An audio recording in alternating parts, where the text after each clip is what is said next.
வாழ்வின் கடினமான சூழ்நிலைகளை எதிர்கொள்ளும் ஆதரவற்ற குழந்தைகளின் கடைசி புகலிடமாக இருப்பவைதான் அரசு காப்பகங்கள். ஆனால் கன்னியாகுமரி மாவட்டம் நாகர்கோவிலில் ஆள் நடமாட்டமே இல்லாத சுடுகாடு, இடுகாட்டுக்கு மத்தியில் அரசு காப்பகம் அமைந்திருப்பது அதிர்வலைகளை ஏற்படுத்தியுள்ளது. ஆள் நடமாட்டமே இல்லாமல் திகிலூட்டும் இந்த பகுதியில் வேதனையில் உழலும் சிறுமிகள் 3 அங்கிருந்து மாயமானதாக அதிர்ச்சி தகவல்கள் வெளியாகியுள்ளன.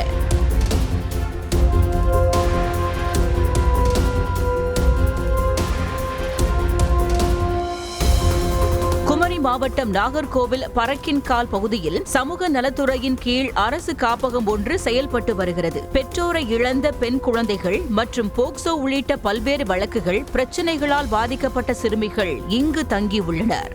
ஆதரவற்றோருக்கு ஆதரவாக இருக்க வேண்டிய இந்த அரசு காப்பகம் அதற்கு நேர்மாறான சூழலில் அமைந்திருக்கிறது. ஆம், சிறுமிகள் தங்கியுள்ள இந்த காப்பகத்தை சுற்றி ஒரு புறம் சுடுகாடு இருக்க, மறுபுறம் இடுகாடு இருக்கிறது. நாகர்கோவில் மாநகரின் பல்வேறு பகுதிகளில் உயிரிழப்போரை அடக்கம் செய்யும் பகுதியாகவே இந்த சுடுகாடும் இடுகாடும் இருப்பதாக தெரிவிக்கப்படுகிறது.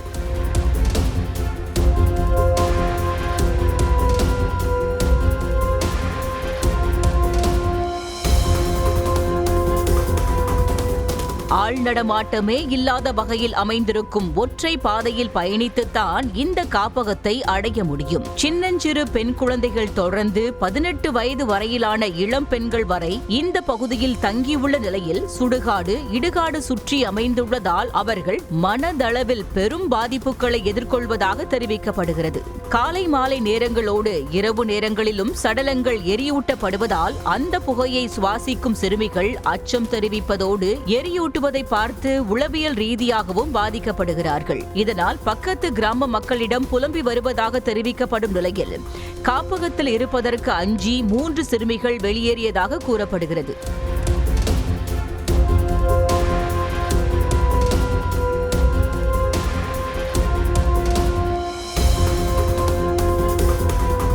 ஏற்கனவே வாழ்வின் அனைத்து துயரங்களையும் பார்த்துவிட்டு காப்பகத்தில் தங்கும் பிள்ளைகளுக்கு இப்படிப்பட்ட சூழலையா அமைத்து தர வேண்டும் என்றும் கேள்வி எழுப்புகின்றனர் சமூக ஆர்வலர்கள். மயான அமைதி நிலவும் பகுதியில் சின்னஞ்சிறு சிறுமிகளை தங்க வைக்கும் வகையில் செயல்படும் அதிகாரிகள் தங்கள் அலுவலகத்தை அங்கு அமைக்க துணிவார்களா என்றும் பொதுமக்கள் கேள்வி எழுப்புகின்றனர்.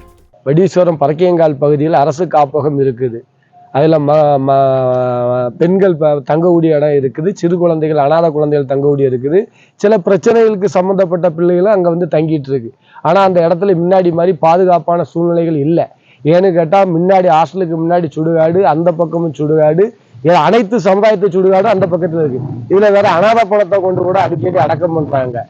அந்த பிள்ளைகள் மன ரீதியாக ரொம்ப பாதிக்கப்படுது. திடீர்னு பார்த்தா பிள்ளைகள் சாடி ஓடி இருக்கு. இந்த இடத்துல வந்து ஒரு பாதுகாப்பான சூழ்நிலைகள் எதுவுமே இல்லை அந்த பிள்ளைகளுக்கு. அந்த பிள்ளைகள் இதனாலேயே மன ரீதியாட்டு உதவப்படுது, மனநிலை பாதிக்கப்படுது. அப்படிப்பட்ட சுயரங்கள்லாம் அந்த சம்பவத்தில் நடக்கு. அதனால அந்த மாவட்ட ஆட்சியாளர் இதை எடுத்து டவுனுக்குள்ள, சிட்டிக்குள்ள எங்கேயாவது இந்த பிள்ளைகளுக்கு பாதுகாப்பான இடத்துக்கு கொண்டு போனா ரொம்ப சௌரியமா இருக்கும். இந்த ஹாஸ்டலை பற்றி தான் கொஞ்சம் பிரச்சனை. பாவம், சின்ன பிள்ளைங்க பெரிய பிள்ளைங்க எல்லாம் தங்கி உட்காந்துருக்குது. எழுத்தால சுடுகாடு, அதை பார்த்து அந்த பிள்ளைங்க பயப்படுது. ராத்திரிலாம் போனால் எரியும், அதை பார்த்து இந்த பிள்ளைகள் பயப்படுது. பாவமாக தான் இருக்குது. பாவப்பட்ட பிள்ளைகள், அதுகளுக்கு யாரும் ஆதரவு கிடையாது. பயமாக இருக்குது போனால் எரிமலை. நம்மளே பயப்படுவோம், பெரியவங்க சின்ன பிள்ளைங்க பயப்பட தான் செய்யும். படிக்கக்கூடிய பிள்ளைகள், காலேஜ் பிள்ளைகளும் இருக்குது, எல்லாம் பயப்பட தான் செய்யும். இது போன்ற இடங்களில் சிறுமிகள் தங்க வைக்கப்படுவது குறித்து நம்முடன் பேசிய மருத்துவ உளவியலாளர் அவ்ரில், இது போன்ற சூழல்கள் மாணவிகளுக்கு மனநலம் சார்ந்த பிரச்சனைகளை உண்டு செய்யும் என்றும் எச்சரிக்கிறார். இப்போ ஆதரவற்ற குழந்தைகள் நம்ம பார்க்குறப்போ அவங்க ஆல்ரெடி பல பிரச்சனைகளை தாண்டி தான் இந்த இடத்துக்கே வந்திருப்பாங்க. நிறைய விஷயங்கள் அவங்க சந்தித்திருப்பாங்க அவங்க வாழ்க்கையில். அதெல்லாம் தாண்டி தான் அவங்க இந்த இடத்துக்கு வந்திருப்பாங்க. இப்போ அப்படிப்பட்ட குழந்தைகள் இருக்கும்போது அவங்களுக்கு அவங்க நடந்து போகிற டைமில் பக்கத்தில் சுடுகாடுகள் போன்ற இடங்கள் இருக்கும்போது அவங்களுக்கு அது ரொம்ப பயத்தையும் ரொம்ப தாக்கத்தையும் ஏற்படுத்துறதுக்கான வாய்ப்புகள் இருக்குது. அப்போ அது எப்படிப்பட்ட தாக்கத்தை அவங்களுக்குள்ளே கொண்டு வரோன்னா, சின்ன குழந்தைங்களுக்கு அது சின்ன கோபமாகவோ இல்லை கெட்ட கனவாகவோ அந்த மாதிரி வரும். கொஞ்சம் வளர்ந்த குழந்தைங்களுக்கு அது பயப்படுவாங்க. அதை பார்த்து அவங்களுக்கு பயம் அந்த மாதிரி வரும். இது நாள் போக்கில் என்ன ஆகும்போது அவங்க வளரும்போது அவங்களுக்கு என்ன மாதிரி பிரச்சனைகள் வருதுன்னா அவங்களுக்கு மனநல பிரச்சனைகளே வரும். குழந்தைங்களுக்கு இந்த மாதிரி விஷயங்கள், பேரதிர்ச்சியான சில விஷயங்களை பார்க்குறப்போ அவங்களுக்கு ரொம்ப பயப்படுவாங்க. அந்த பயத்தினால அவங்க சரியாக சாப்பிட மாட்டாங்க, தூக்கத்துலேயே பயந்து எழும்புவாங்க. சில பேர் இருட்டெல்லாம் பார்த்தா ரொம்ப பயப்படுவாங்க.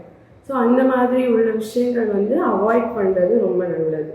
நல்ல சூழ்நிலைகள் இருக்கணும். இப்போ அந்த நல்ல சூழ்நிலைகள் எந்த மாதிரி இருக்கணும்னா, இப்போ அவங்க போகிற வர இடம் நல்ல வெளிச்சமானதாக இருக்கும், போக்குவரத்து வந்து நல்லா இருக்கணும், அவங்களுக்கு வந்து பக்கத்தில் வீடுகள் அப்படி இருக்கிறப்போ அவங்களுக்கு மனசு வந்து தைரியமாக இருக்கும்.